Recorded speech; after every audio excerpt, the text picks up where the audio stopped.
Hey everyone, and welcome back to Gotcha Interact. In today's video, we're going to be addressing the new 4-star bow that will be coming out here in the future.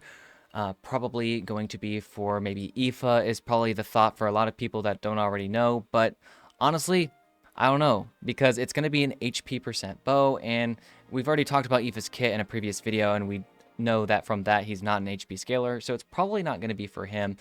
But getting right into this, let's go ahead and take a look at this bow. At level 90, we know it's going to be having a base attack of 510. Like I said, it's going to be an HP bow at 41.3% once you have that at level 90. And then looking at the ability on the bow, it's going to say when an attack hits an opponent, it's going to deal, or you will deal AoE damage equal to 40% of max HP at the target location. This effect can be triggered once every 15 seconds. Now, this might sound familiar to some of you. This is, in fact, exactly identical to Ashgraven Drinking Horn, which is a catalyst. It's exactly the same, not just the ability, but also the base attacks, 510 at level 90, the HP percent, all of it. It's exactly the same. So you're going from that catalyst to now just making that available on a bow weapon, which is interesting to say the least, because when it comes to bows, the only other HP bows that we have is going to be the 3-star bow, recurve bow, I believe it's called, but then also Sigewinne's bow. So to get a 4-star bow with HP percent is going to be kind of nice to get, being a first of its kind kind of a thing.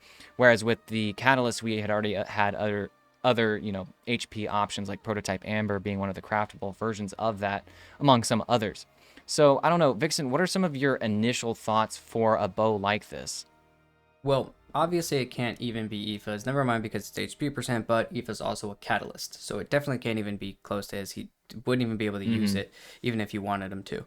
But either way, I think that, if we look at the list of characters, there's just a very few amount of characters that really go off of HP percent, so our numbers are Right. already kind of dwindled in the first place.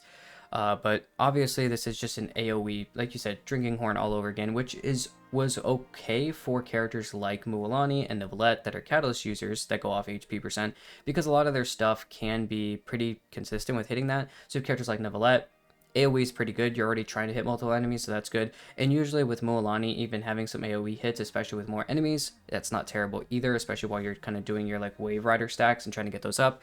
That's not terrible either, so it made sense. Bow Right. characters, on the other hand, it's just a little bit weird. Now, there are a few characters can be used on.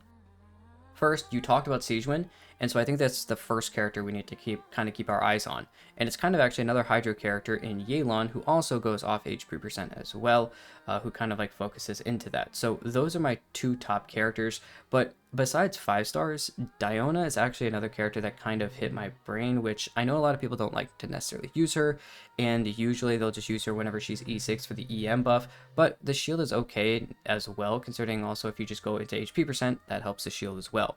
So those are my kind of top 3 picks, but Sigewinne makes really good sense considering if you don't have her weapon, you usually try to go for like some Fav or something like that, some energy.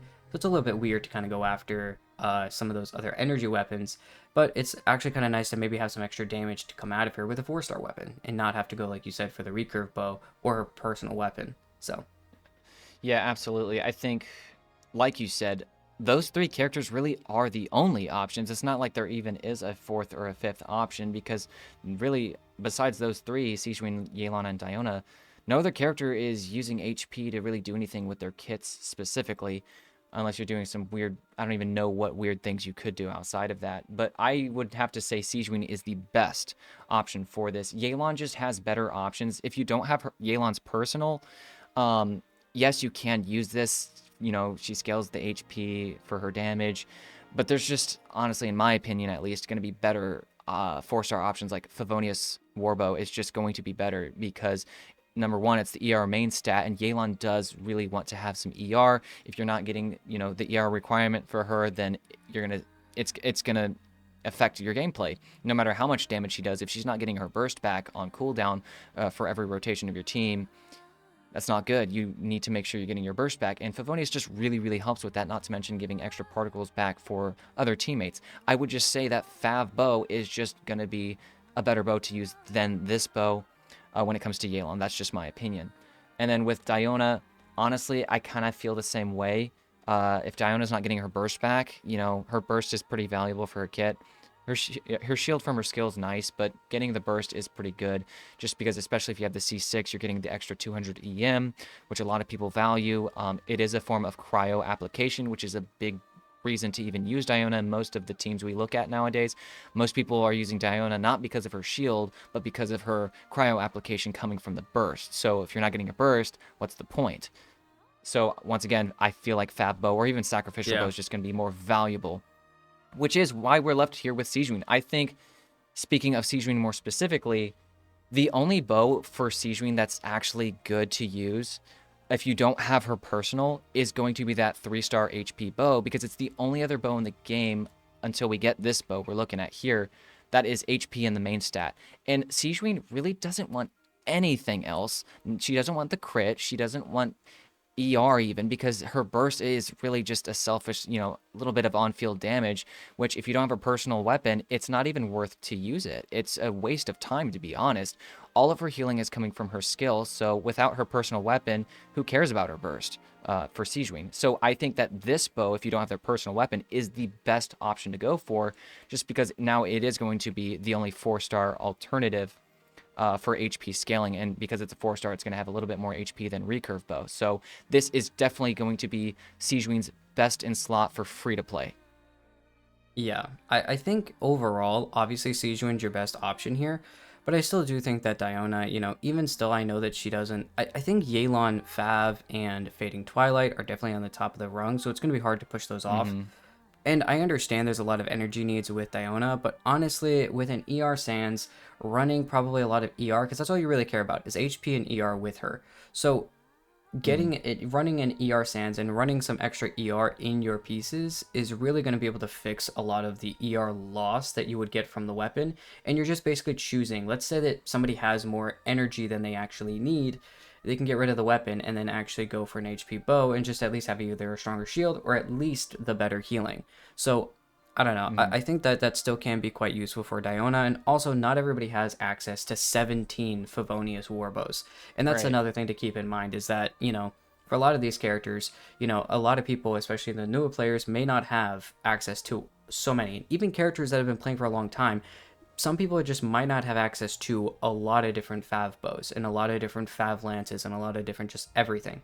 So I think that that's also something to keep in mind is that these characters can actually have some other uses outside of those. So that is, I think, something to keep in mind. But honestly, I think that's really a very basic line of this weapon. There's not really much else to really talk about it because it's like, okay, you get some extra damage out, which is nice. It's not terrible. Diona doesn't really care about her damage, like you said in the first place, so it's really kind of not that helpful. But maybe it's a little bit more damage for the team. Imaginarium Theater help, maybe at the best. Yeah, I don't Sigewinne, want like to you said, take is the only real big one. I don't want to take too much away from the Diona. I know I kind of bashed it maybe a little bit, like you were kind of addressing there. I personally just ER is comfortable, and like you're saying Right. though, you can get that in substats. So it kind of just depends on what your artifacts even look like. If you have a lot of ER coming from your substats, I think this bow's great for Diona. The extra shield strength, the extra healing, because it's for both of those things. I think honestly, you talking about the ability a little bit now is what kind of made me think, like, actually, this might be really good for Diona, just because the extra AoE damage that's happening in the passive is kind of like a true damage type of thing. It's only just based on the max HP of the character. And with someone Right. like Diona, that might be a little bit, you know, non-negligible, especially in something like Imaginarium Theater, where Diona is definitely going to show up more for pretty much anyone, because the whole way theater works is, okay, if there's cryo involved, you're throwing any and all characters you can do. And, as Diona is an off-fielder, she naturally is going to have some value there. Right, she can be used as like just a straight up healer for a team in general, especially those early stages, kind of using up some charges of a team as well. She can even be a shielder as well instead, if that's kind of what you're more like. Maybe you have a character that's likes their bond of life, so you just use her shield instead. And once again, another reason to have a high amount of HP, just to make sure that shield stays up stronger. So yeah, I would say overall, I think Diona has some good usability here. Yelan, if you're Fading Twilight's on your official, if you have no extra Favonius warbows, and you don't have a personal weapon, then yeah, this weapon could be useful for her too. The damage is still based off of HP as well from Yelan, so It's an that could option. it's an option, right? It's not probably on the same level of what you would get from like Sigewinne and Diona, just because their options are more limited. Therefore, this weapon means a little bit more to them. It still can be useful for Yelan. It's just Yelan has a Hmm. lot more options. Therefore, this weapon can kind of float in its usability. So I think that's kind Right. of the thing to keep in mind here. But I think that's besides the best that, way to say it. Yeah. yeah, there's just it's a very interesting bow too, coming at a weird time because neither one of the characters that's coming out, Escoffier is going to be a lance is going to be a polearm user, and then Uh, Aoife's a catalyst user. So it's an interesting weapon to come out.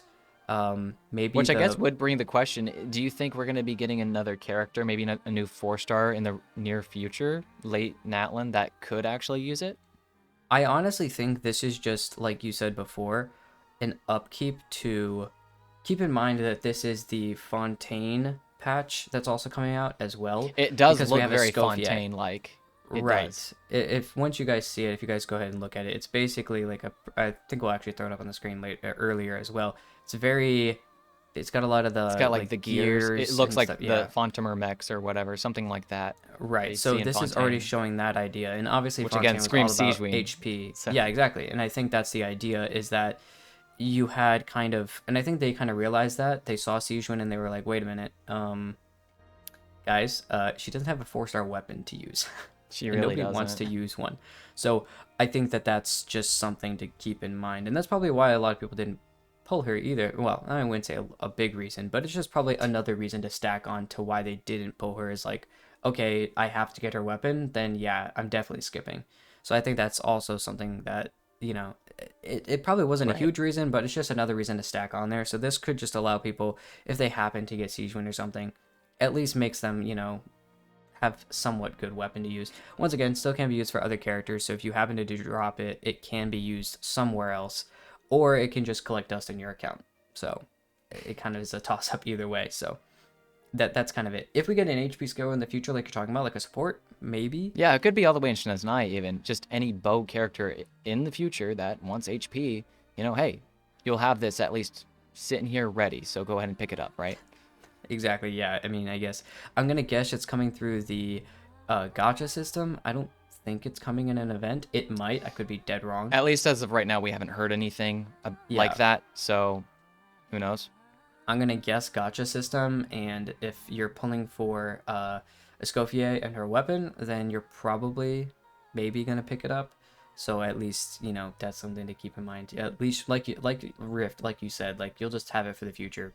And then this is really Mhm. just gonna be a backup weapon, unless you have Siege when you're rocking that recurve bow. Then this actually is a significant upgrade in my opinion to the recurve bow. So at least that'll be nice. So. Absolutely. Well, that's everything we've got talking about the sequence of Solitude, the 4-star new bow in this patch that's coming up. If you guys did like the video, please go ahead and like and subscribe. Check out our other content. And if you guys want to know a little bit more or talk to us more, we do have a Discord, which we are pretty frequent in as well. We try to jump in there as much as possible. So if you guys want to get a little bit more behind the scenes, that's where you'll find us. Thank you guys, though, once again for watching the video, and we'll see you guys in the next one.